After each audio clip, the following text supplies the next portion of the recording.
Get ready for your daily dose of marketing strategies and tactics from entrepreneurs with the guile and experience to help you find success in any marketing capacity. You're listening to Marketing School with your instructors, Neil Patel and Eric Su. Hello and welcome to another episode of Marketing School. I'm Eric Su. And I'm Neil Patel. And today we're going to talk about how you can effectively integrate design into your marketing collateral. Neil, what does that mean? When you're using marketing campaigns, whether it's landing pages, PowerPoint presentations, even your website, right? Everything requires design. Now, the real question is how do you integrate design into your marketing campaigns? Should you just redesign stuff? Should you design it so it's pretty? Where should you put pictures, text, buttons, etc., so that way you get the maximum amount of conversions? Design shouldn't just be used to make things look pretty. It should have a purpose.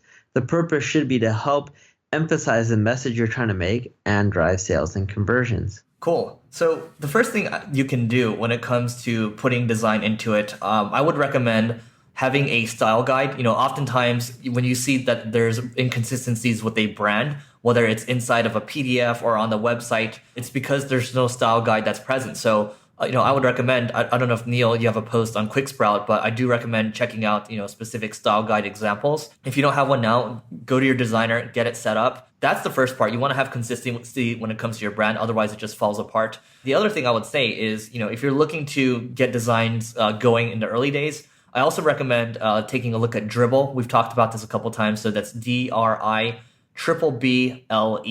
Take a look at the portfolios there, and you can come up with ideas, but you can see the best brands out there. Let's use intercom.io as an example. They have, their designs are good looking, but they're consistent across the board. And that's what it takes to look good.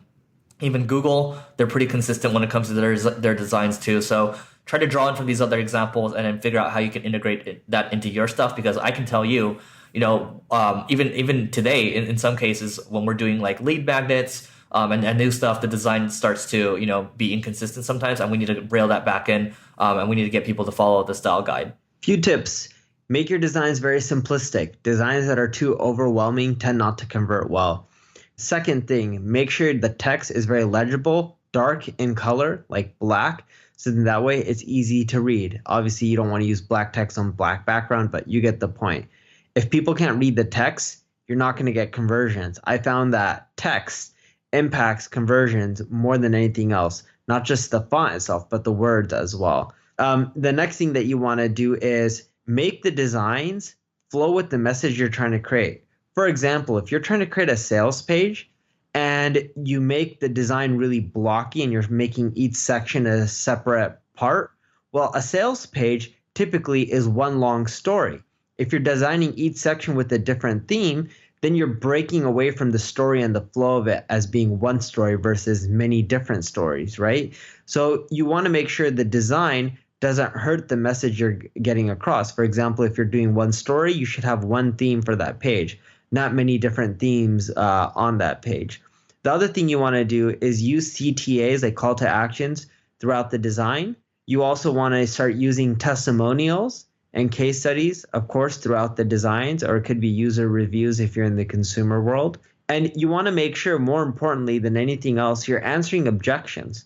So objections could be, why isn't there free shipping? And you can end up putting that out. You can put text, but you can also use an image saying that, hey, we want free shipping for our e-commerce site. So then with your landing pages, you want to make sure the image also says free shipping, not just the words, or emphasize it, makes it stand out. You'll also notice that with companies, let's say if you're a software as a service company, someone may end up saying, why should we sign up for you versus X, Y, and Z competitor? So from a design angle, you could design a table that breaks down your company versus the competition and show, like using checks and X's, what features you offer versus what features the competition doesn't offer.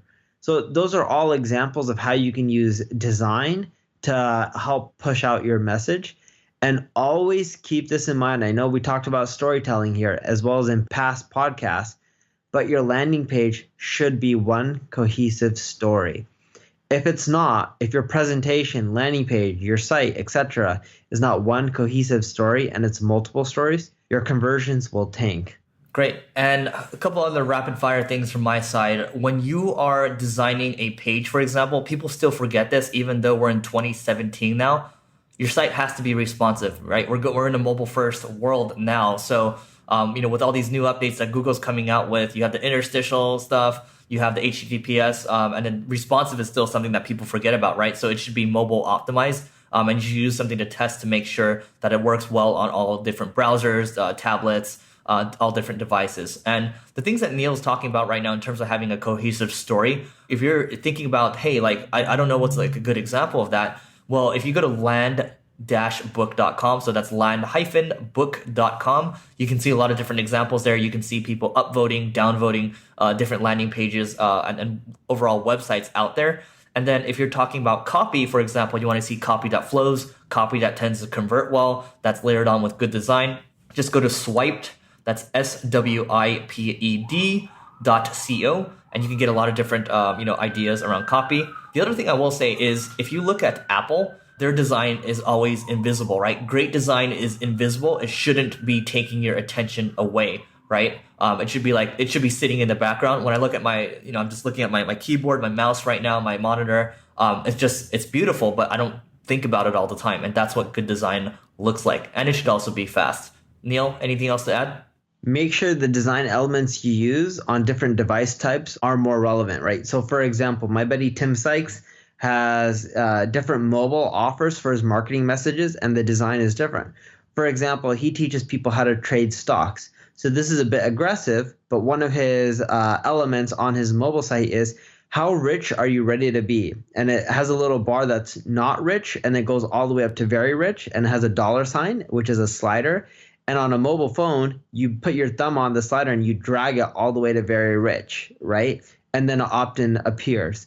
I'm not saying it's the best or it's a terrible way of doing an opt-in, but the point I'm trying to make is his marketing material, the design, the element he's using is tailored specifically for mobile. In essence, he's creating a different experience depending on the device type that you're on. If you went to a site on a desktop, you wouldn't see that. All right, that's it for today's episode of Marketing School. Let us know what you think. We'll see you tomorrow. This session of Marketing School has come to a close. Be sure to subscribe for more daily marketing strategies and tactics to help you find the success you've always dreamed of. And don't forget to rate and review so we can continue to bring you the best daily content possible. We'll see you in class tomorrow, right here on Marketing School.